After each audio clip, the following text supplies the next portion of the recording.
tengah kehidupan masyarakat yang masih kuat memegang tradisi lama, muncullah seorang tokoh bernama Ahmad Dahlan dengan semangat perubahan yang begitu besar. Beliau melihat banyak anak-anak dan masyarakat yang belum mendapatkan pendidikan dengan baik, terutama pendidikan agama yang mengajarkan kebaikan, ilmu, dan pemikiran yang maju. Dengan penuh keberanian dan ketulusan, Ahmad Dahlan mulai berjalan dari tempat ke tempat untuk mengajarkan ilmu kepada masyarakat. Meskipun sering mendapat penolakan, hinaan, bahkan dianggap berbeda oleh sebagian orang, beliau tidak pernah menyerah. Baginya, pendidikan adalah cahaya yang mampu mengubah kehidupan manusia menjadi lebih baik. Setiap langkah yang beliau lakukan bukanlah perjalanan yang mudah. Di masa itu, mengubah cara berpikir masyarakat membutuhkan kesabaran dan pengorbanan yang besar. Namun, Ahmad Dahlan tetap yakin bahwa ilmu pengetahuan dan ajaran agama harus berjalan berdampingan agar masyarakat dapat hidup lebih maju tanpa meninggalkan nilai-nilai keislaman. Dengan suara yang lembut namun penuh keyakinan, beliau terus mengajar murid-muridnya tentang pentingnya belajar, berbuat baik, dan membantu sesama. Dari perjuangan sederhana itulah lahir semangat perubahan yang kemudian menginspirasi banyak orang hingga sekarang.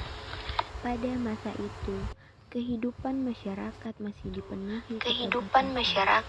dipenuhi keterbatasan. Pendidikan belum mudah didapatkan oleh semua orang, dan banyak masyarakat yang masih memandang ilmu pengetahuan sebagai sesuatu yang tidak terlalu penting. Di tengah keadaan tersebut, Ahmad Dahlan yang memiliki tekad besar untuk membawa perubahan, dengan hati yang tulus dan semangat yang tidak pernah padam, beliau mulai mengajarkan ilmu agama, akhlak, serta pentingnya pendidikan kepada masyarakat sekitar. Setiap hari, Ahmad Dahlan berjalan menyusuri kampung demi kampung untuk bertemu masyarakat dan murid-muridnya. Beliau percaya bahwa pendidikan adalah jalan untuk mengubah masa depan bangsa.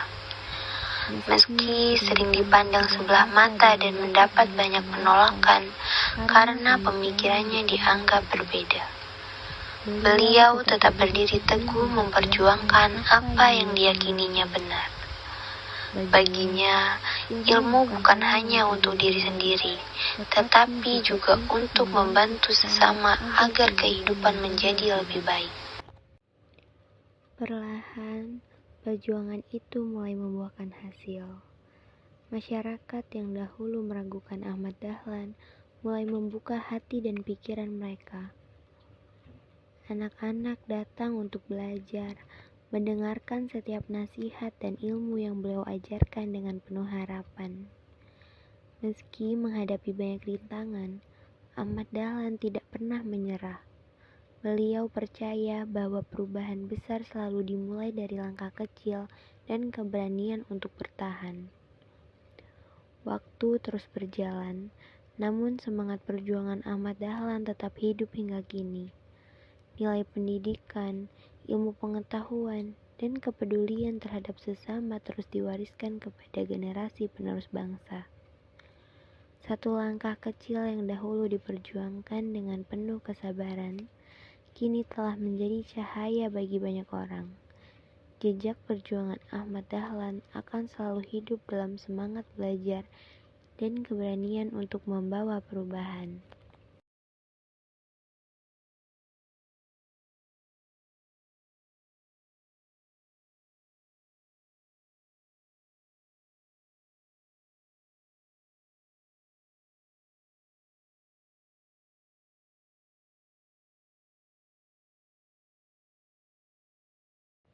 Di kehidupan modern saat ini, banyak pelajar mulai melupakan pentingnya menghargai guru dan ilmu. ada yang sibuk dengan dunia sendiri, tidak mendengarkan saat pelajaran, bahkan menganggap nasihat guru hanyalah hal biasa.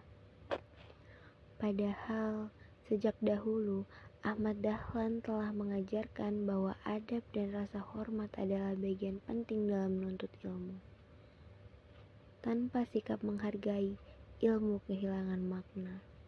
Karena sejatinya, kemajuan zaman bukan hanya tentang teknologi, tetapi juga tentang bagaimana manusia menjaga akhlak dan menghormati orang yang telah mengajarkan ilmu kepada mereka. Keadaan ini mengingatkan kita pada perjuangan Ahmad Dahlan di masa lalu. Pada zamannya, beliau mengajar dengan penuh kesabaran meski sering diremehkan dan ditentang masyarakat. Dengan langkah sederhana dan semangat yang besar, Ahmad Dahlan terus menyebarkan ilmu dan mengajarkan pentingnya akhlak, agama, serta pendidikan. Di ruangan kecil dengan murid-murid yang duduk mendengarkan, beliau percaya bahwa ilmu dapat mengubah kehidupan seseorang.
Tetapi kalian juga harus mencoba mempelajari apa yang kalian dapatkan di kuliah.